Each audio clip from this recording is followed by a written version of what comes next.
Let's look at tf.math.angle.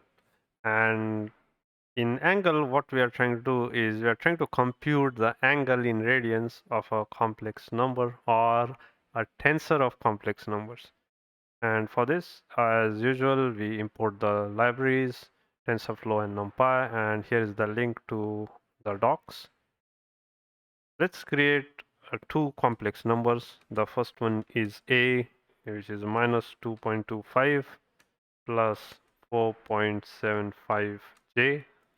The second number is 3.25 and 5.75j. If we now create an input tensor, which is going to be input, or we could just simply say x, it doesn't matter. We say x is equal to tf dot constant, and we use the values from a and b, and then we specify the data type. The type is equal to tf dot complex 64.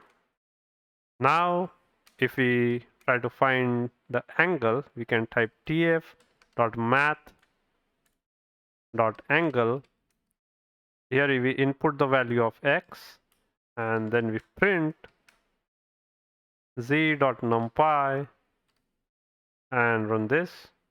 And the way this was computed is as follows. We have the numbers minus 2.75 plus 4.75j.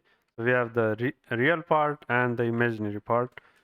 So what we can do is input that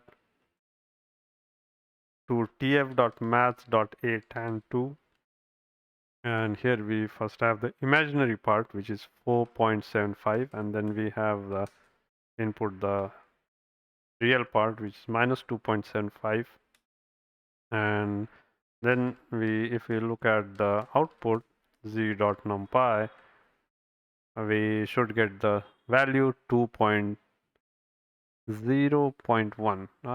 However, we do not get the same value. Oh, that's because I think I mistyped the number. So this should be 2.25 minus 2.25 and minus 2.25.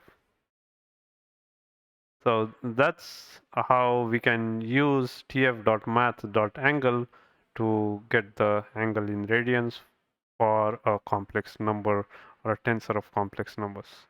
If you have any questions, comments, or suggestions, please do let me know in the comment section below.